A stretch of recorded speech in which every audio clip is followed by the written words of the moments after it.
Listen to the steady sound of the rain against the window pane. It is a gentle rhythm tonight, a soft drum beat that always manages to quiet the racing thoughts of the day. Pull your blankets up a little higher, let your head sink deep into your pillow, and just breathe.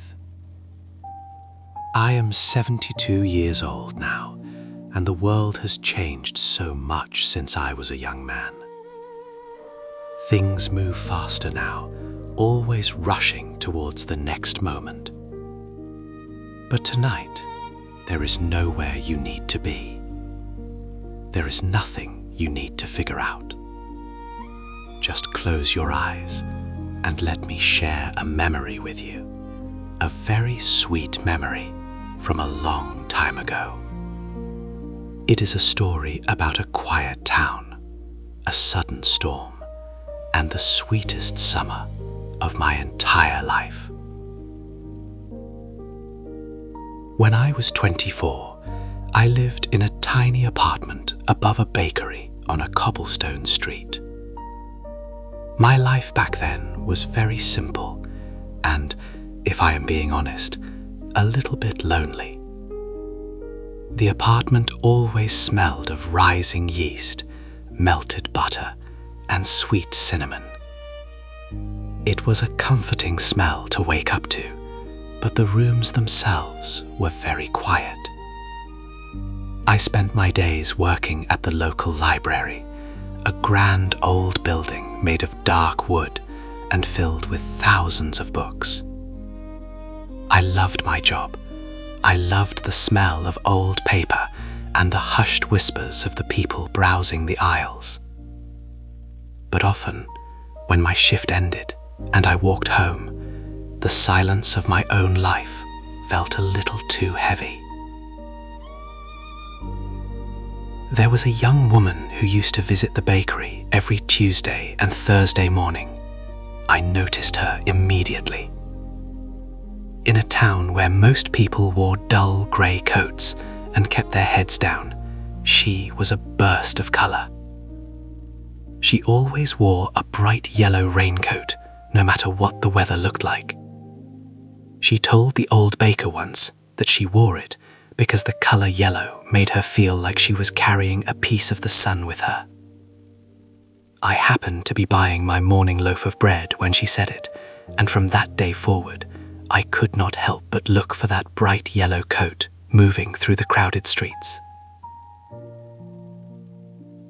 One particular evening in late autumn, the sky turned a deep, bruised shade of purple, and the rain began to fall in heavy, relentless sheets. It was the kind of rain that makes you want to curl up near a warm fire and forget the outside world exists. I was just finishing my evening shift at the library, locking the heavy brass doors, when I saw her. She was standing across the street under the very small awning of a closed flower shop. Her bright yellow raincoat was completely soaked, and she was looking helplessly at a wooden umbrella that had snapped completely in half from the wind. I did not think twice. I grabbed my own large, sturdy black umbrella and crossed the wet street, the puddles splashing gently against my leather boots. I approached her slowly so I would not startle her in the dim evening light. I offered to walk her home, explaining that I worked at the library across the street and lived just down the road. She looked up at me, and I saw that her eyes were a striking shade of warm hazel, like the colour of autumn leaves resting on damp earth. She smiled softly, a genuine smile that reached all the way to her eyes, and accepted my offer.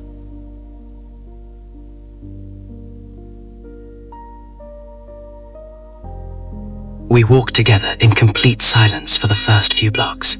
The sound of the heavy rain hitting the tight fabric of my umbrella created a small, private world just for the two of us.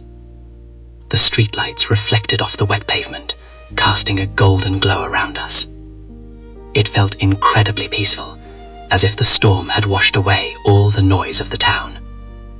I finally asked her name, and she told me it was Clara. Clara with the yellow raincoat. It suited her perfectly.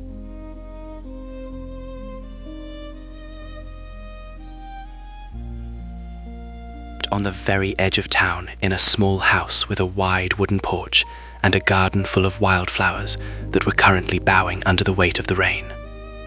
When we reached the front steps of her home, she did not go inside right away. Instead, she invited me to sit on the old porch swing until the worst part of the storm passed. We sat down together, the wooden swing creaking softly back and forth in a slow, hypnotic rhythm. She asked me about the library and the books I like to read. I found myself telling her about the grand adventures, the quiet histories, and the beautiful poetry lined up on the dusty shelves. She listened with such intense focus, leaning in slightly toward me. I felt a strange warmth spreading through my chest, a feeling of comfort that had absolutely nothing to do with the cool autumn air. I felt completely at ease, like I had known her for a lifetime rather than just an hour. We sat on that porch for a very long time.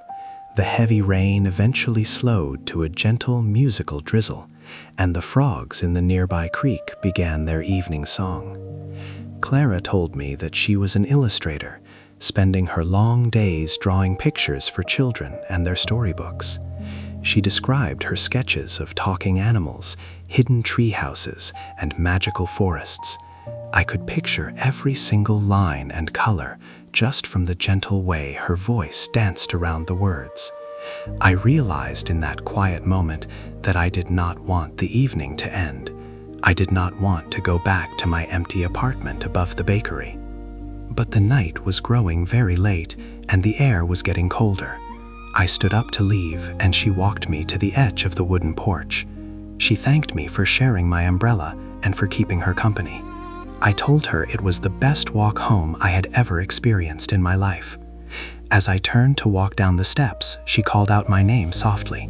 She asked if I would like to meet her at the bakery on Tuesday, not just to buy bread in passing, but to sit down and share a warm pastry and some hot tea.